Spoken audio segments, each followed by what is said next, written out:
They called it the model prison. The place that would civilize punishment and bring order to justice. But according to government records and court filings, Leavenworth didn't just hold criminals, it defined who the federal government believed deserved to disappear behind walls forever. It was the prison that built America's justice system. And it did so at a cost few ever saw. If you want real, fact-based crime documentaries told without hype or distortion, like this video and subscribe to the channel now. Before Leavenworth, there was no federal prison system. That fact is easy to forget now, in a country where federal prisons exist in almost every region. But in the early years of the United States, punishment was local. States handled crime. Counties ran jails. The federal government passed laws, but it relied on others to enforce them. That changed in the late 1800s. According to congressional records from the period, the federal government faced a growing problem. Federal crimes were increasing: counterfeiting, mail fraud, land crimes, interstate offenses, but there was no federal place to put the people convicted of them. Prisoners were scattered across state facilities, often in poor conditions, with inconsistent rules and little federal oversight. The solution was radical for its time. In 1895, Congress authorized the construction of the first federal penitentiary. Its location would be strategic, symbolic, and central. Kansas. Specifically, the town of Leavenworth.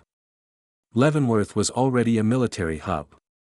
Fort Leavenworth had existed since the 1820s, anchoring federal authority on the frontier. Railroads ran through the region. Land was available. The town understood discipline, hierarchy, and order. According to Bureau of Prisons Historical Archives, construction of the penitentiary began in 1897. It would take more than 2 decades to fully complete. The building itself was monumental. Massive limestone walls rose from the Kansas plains, quarried locally and laid by hand. Towers loomed over the grounds. Cell blocks stretched in rigid symmetry. The architecture borrowed from European penitentiaries, designed not just to confine bodies, but to dominate the mind. This was intentional. Penal reformers of the era believed that structure created obedience. Silence created reflection. Labor created morality. According to writings and speeches preserved in public records, Leavenworth was envisioned as a place where order would replace chaos, not just for inmates, but for the federal system itself. But there was a contradiction built into its foundation. Much of Leavenworth was constructed by prisoners. According to federal reports, inmates quarried stone, hauled materials, and built the prison that would hold them and thousands after them. It was framed as rehabilitation through labor. Critics, even at the time, called it exploitation. That debate never went away. When Leavenworth officially opened in 1903, it immediately became something more than a prison. It became a message. This was where the federal government sent people it wanted to make an example of. Not just thieves or fraudsters, but dissidents, labor leaders, and political radicals. According to court records and historical reporting, Leavenworth housed individuals convicted under controversial laws like the Espionage Act and the Sedition Act during World War I, men imprisoned not for violence, but for speech the government deemed dangerous. One of the most famous was labor leader Eugene V. Debs, convicted in 1918 for opposing the war. His incarceration at Leavenworth was widely reported and fiercely debated in newspapers across the country. Leavenworth wasn't just enforcing law.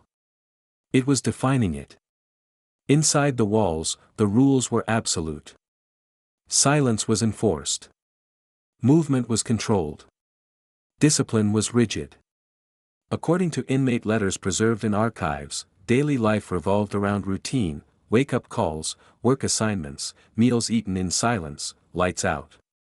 Punishment was institutional, not personal. Solitary confinement, then known as the hole, was used frequently.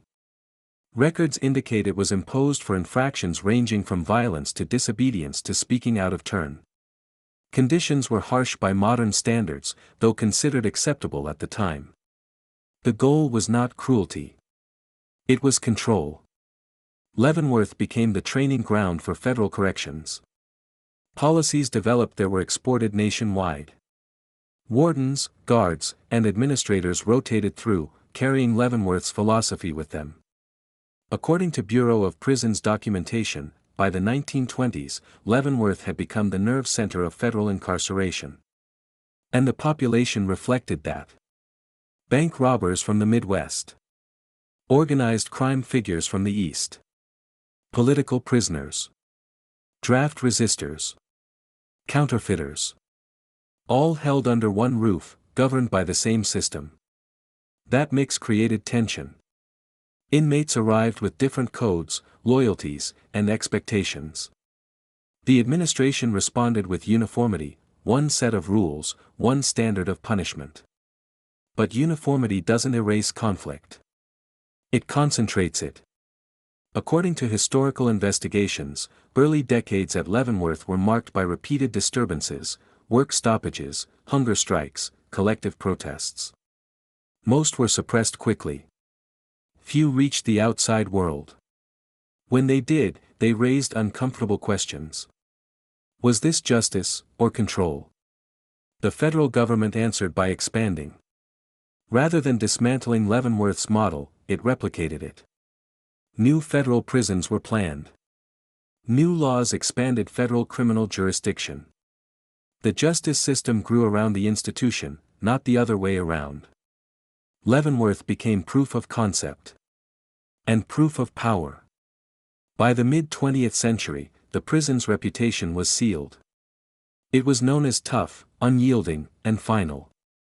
A place where sentences were served fully, not negotiated away. That reputation attracted a certain kind of inmate. And a certain kind of attention.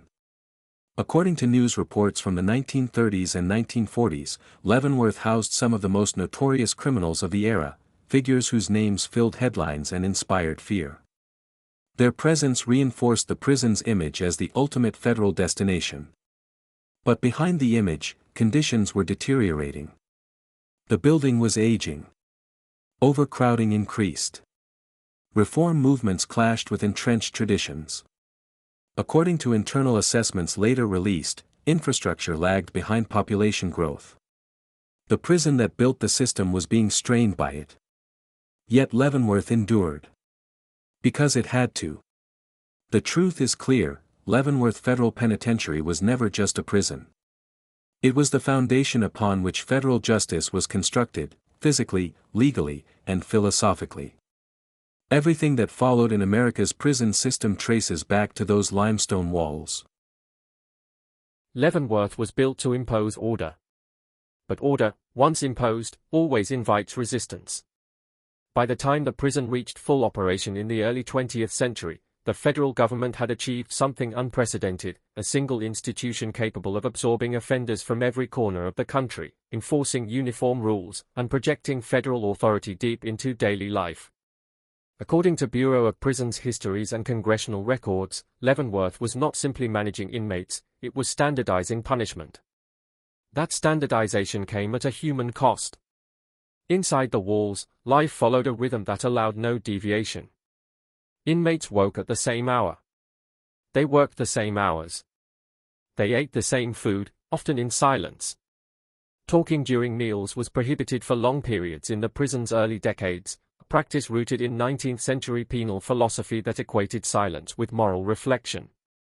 According to letters preserved in public archives and later cited by historians, the silence did not create reflection. It created pressure.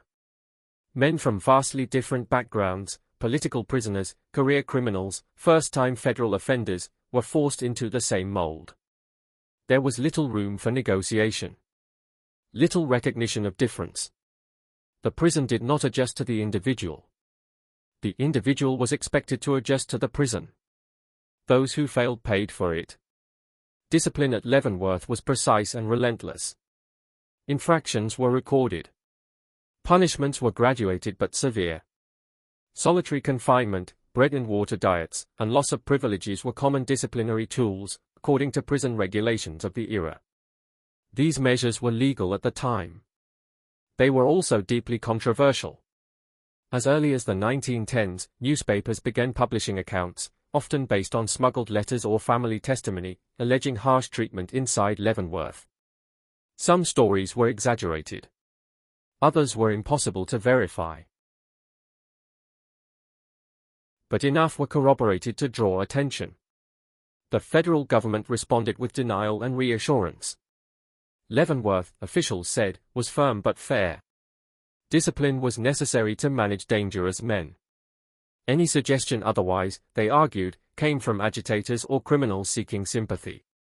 That explanation satisfied many Americans. It did not satisfy the people inside. According to court records and historical reporting, the first organized acts of resistance at Leavenworth were not violent. They were quiet. Work slowdowns. Refusal to comply with minor rules. Collective silence when guards demanded information. These actions were risky. In a system built on compliance, refusal was treated as defiance. Defiance was punished swiftly. The punishments escalated. What the administration did not fully anticipate was the kind of inmate Leavenworth attracted. Because it was the federal prison, it housed people convicted of federal crimes, including political offenses, labor organizers, anti-war activists, civil resistors, people accustomed to organizing, debating, and challenging authority. Men who did not see themselves as criminals. One of the most famous examples, documented extensively in newspapers and court records, was the imprisonment of labor leader Eugene V. Debs during World War I. Convicted under the Espionage Act for publicly opposing the war, Debs was sent to Leavenworth in 1919. His incarceration turned the prison into a national symbol. Debs ran for president from his cell. His letters were published. Supporters protested outside the prison gates. Critics accused the government of using Leavenworth to silence dissent. The administration insisted the sentence was lawful. Both statements were true. Leavenworth had become a battleground not just for discipline, but for the meaning of justice itself. Inside, Debs was treated according to standard policy. No special privileges. No public platform. According to records, his presence was closely monitored, not because he was violent, but because he was influential. That influence spread. Other inmates, emboldened by his presence and by the broader political climate, began to articulate grievances in organized ways. They wrote petitions. They filed complaints. They challenged punishments through the limited legal mechanisms available. This was unusual. Most prisons at the time did not see inmates as rights-bearing individuals. Courts largely agreed. The prevailing legal doctrine held that prisoners had forfeited most rights upon conviction. Leavenworth tested that doctrine. According to early 20th century court filings, inmates began filing habeas corpus petitions challenging conditions of confinement, not just their sentences. Most were dismissed. But the act of filing itself signaled a shift. The prison was no longer just a place of punishment. It was becoming a site of legal conflict. Administrators responded by tightening control. Surveillance increased. Informant systems expanded. Letters were censored more aggressively. Group activities were restricted. According to internal regulations later published in historical analyses, even informal gatherings were discouraged. Order was being defended. But pressure continued to build. By the 1920s and 1930s, Leavenworth was overcrowded. Federal criminal law had expanded dramatically, particularly during Prohibition. Alcohol-related offenses flooded the courts. Organized crime figures entered the federal system in large numbers. Leavenworth absorbed them. This created a new dynamic. According to investigative reporting from the era, seasoned criminals and political prisoners now shared space. Their motivations differed, but their frustrations overlapped. Both resented the rigidity of the institution. Both understood organization. The result was volatile. Work stoppages became more coordinated. Hunger strikes were reported, though often downplayed by officials. According to newspaper archives, rumors of riots circulated periodically, though most disturbances were suppressed before escalating. The prison's public image, however, remained intact. Leavenworth was portrayed as tough but necessary, a bulwark against lawlessness during a time of social upheaval. For many Americans, that was reassuring. For the people inside, it was suffocating. According to later academic studies, the architecture of Leavenworth contributed to this tension.